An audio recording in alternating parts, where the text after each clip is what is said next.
Hello everyone and welcome once again to Feminine. So continuing with our series of mental health in women, today we are going to talk about the mental health problems during pregnancy and after childbirth. While the delivery of a baby is a moment of extreme joy for the family and also for the mother, but for the mother, it is a very demanding period as well. She undergoes an overwhelming amount of physical, emotional, and mental changes and adjustments, and that can be very, very challenging for a mother, especially a first time mother.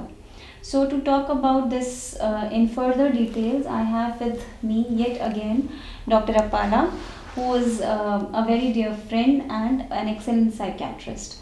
So, Dr. Apala, you would agree that this period during pregnancy and childbirth does put women at increased chances of developing mental health problems? Yes, definitely, definitely. And what are the commonly encountered, psychiatric problems that we see during this period?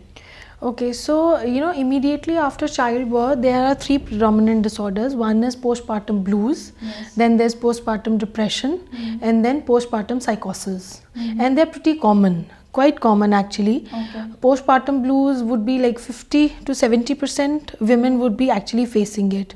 Which is huge. Huge, more than half of the women, like more than half, yeah. Yes. Then postpartum depression is also quite common. It is seen in 20 to 40% of the women. And then postpartum psychosis would be amongst 1 in 1,000 pregnant women, which is relatively less common, Yes. 0.1%. Yes. Now the common symptoms would be postpartum blues would include crying spells, that overwhelming feeling that I have this new living being to look after. There's They responsibility. yes, increased responsibility, plus they themselves have to look for about their own health. Yes. Because they are physically exhausted. Absolutely. And sleep is just so haywire with the feeding responsibility and the diaper responsibility, and the little one is not able to express when the child is hungry, when he's wet, when he's soiled. So those things have to be taken care by the mother herself. Then coming to the postpartum depression, which is a little severe form of blues only, Okay. where there would be sadness, there would be crying spells, maybe suicidal thoughts as well. And we have seen a couple of mothers not just committing suicide but also taking lives of their newborns. Yes, that is what I Yeah. was also, wanting to say here, that there can be feelings of harm towards the baby. Yes. And all these problems at that point of time can greatly affect the bonding between the mother and the child. Yes, and it is not because the mother thinks that the baby is a burden, but it comes out of the fact that mother feels that the baby is suffering a lot. That kind of helplessness, hopelessness she feels for the child also. Okay. How will the child face the world? The world is so cruel, the world is so, it is so overwhelming for a new baby to cope up with the demands of life, and that is why the mother feels like ending the life of the child. Yes, so that needs to really be looked into very very seriously. And like other depressions, like the regular depression, this also needs treatment, and it is quite effectively treated. Treatable. Yes. And then the last thing, which is postpartum psychosis, which is generally the mother could have delusions, hallucinations. She feels that I am a goddess, or my child is a demon or an evil spirit, or my child is a messenger of God. Those kind of big thoughts, big claims. Then sleep disturbances and erratic food habits during that time. Those can also be present. And here also there is extreme danger extreme danger for harming self or harming the little boy or the girl.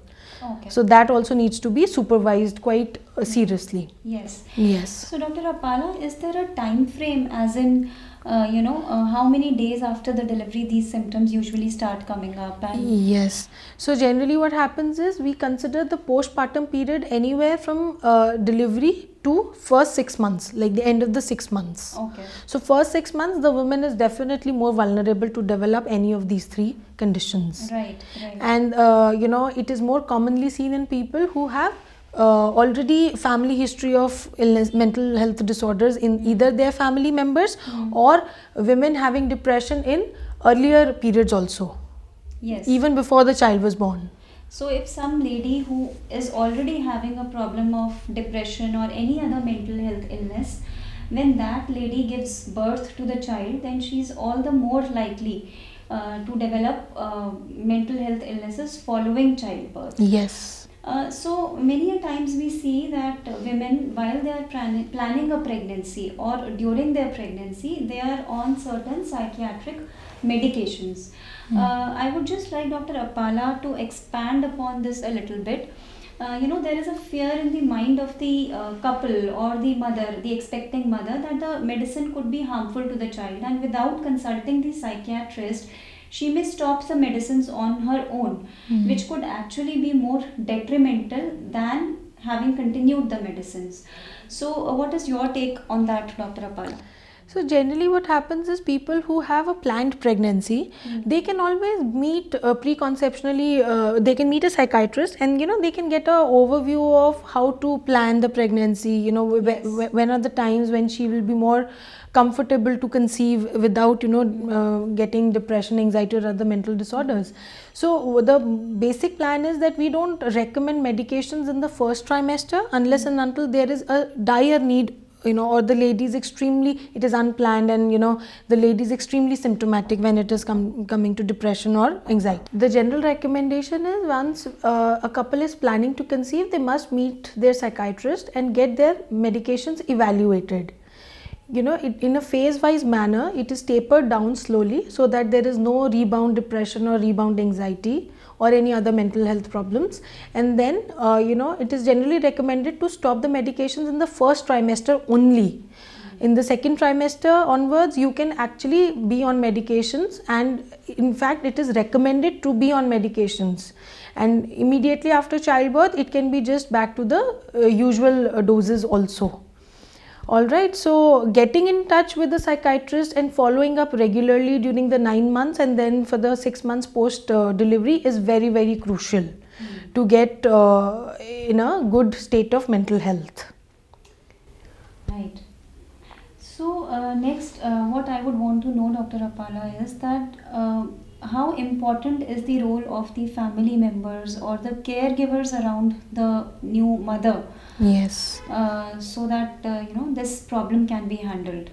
Yes, so see, when a lady has conceived for the first time, the couple definitely needs a lot of support, even the fathers and the mothers, of course. So they should have some support in place, like maybe some nanny or some kind of grandparents around, so that the not just the newborn but the new mother also can be looked after well. She also has her health needs. She's physically exhausted, she's emotionally overwhelmed, and she doesn't find time for herself, for her own meals, for her own daily course. So I think having a full-time support with you is definitely very crucial in the first pregnancy especially. And other than that, that constant telling the mother that you're still looking good, because she loses a lot of confidence in the physical manner. Yes, That I've put on so much weight, I don't look good, and my husband doesn't find me that attractive now. So she constantly needs to be told that no, you're still the charming one, you're still glowing and you look good, and it doesn't really matter whether you put on weight or not. The person actually doesn't change. Yes. So that has to come from the spouse mainly, from the husband. Right. And responsibility has to be shared equally. It's not just the lady who's become a mother, but the man also has become a father. So taking care of the child, looking after the lady also has to be done by the father or the husband. Yes. So very rightly said by you. I think a very, very important factor is sleep deprivation. Yes. So once the child is born, almost the entire night the child is not sleeping and the mother is sitting feeding the child. So many times the new mothers, they start getting a feeling, that I have become a cow. Like all the time I am just giving out milk and feeding the child, and that's not a very good feeling, believe me you. So there has to be some sort of a division where one must ensure that the new mother also gets at least 4 to 5 hours of sleep at a stretch, which gives her mind and body the rest that she needs. And as Dr. Apala has said, having a good support system around you, which could be in the form of a joint family system, where and that is where our Indian system scores slightly better over the Western counterparts. And or if that is not possible, then at least having a nanny's help with you, so that the mother does not feel that she is all alone and she is all by herself taking care of the newborn.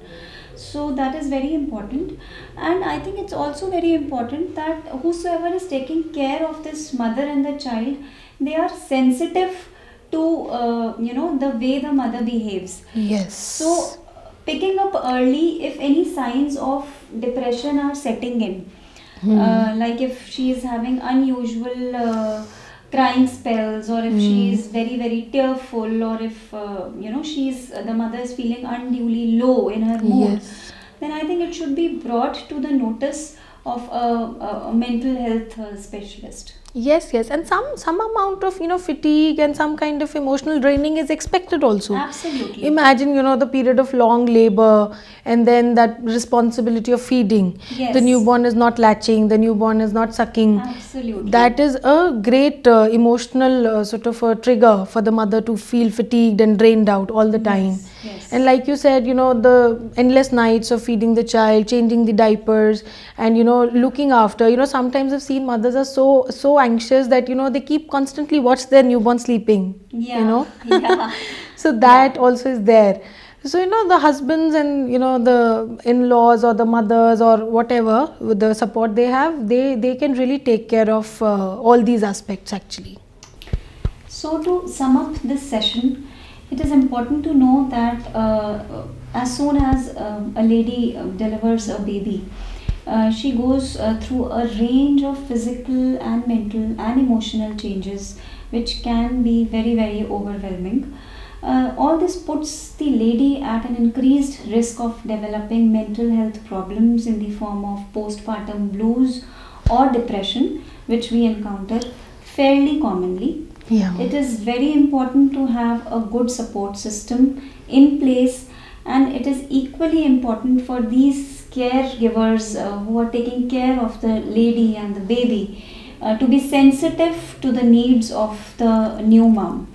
So thank you, Dr. Apala, for being with us today. It was a wonderful session. Thanks a lot. Thank you, Dr. Neha.